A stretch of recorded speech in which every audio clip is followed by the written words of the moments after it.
एक दफा का जिक्र है। एक दूर दराज मुल्क में एक बादशाह रहता था, लेकिन वो बादशाह बाकी बादशाहों की तरह अमीर नहीं था। उसका महल ना था, न सोना चांदी, ना ही खजाना। लोग उसे गरीब बादशाह कहते थे। मगर इस बादशाह का दिल बहुत बड़ा था।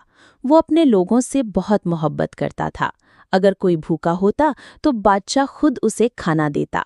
अगर किसी का मकान गिर जाता तो बादशाह अपनी मदद से दोबारा बनवाता। वो हमेशा सादा कपड़े पहनता और अपने बाग में काम करता।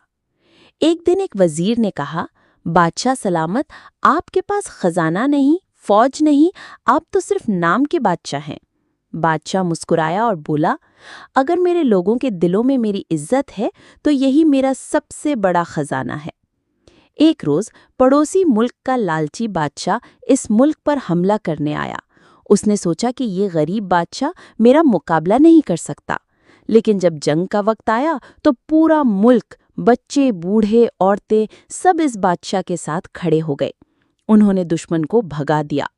पड़ोसी बादशाह हैरान रह गया। ये कैसे हो सकता है? तुम्हारे पास ना हथियार है ना फौज। गरीब बादशाह हंसा और कहा, मेरे पास मेरी आवाम का प्यार है, और प्यार से बड़ी ताकत दुनिया में कोई नहीं।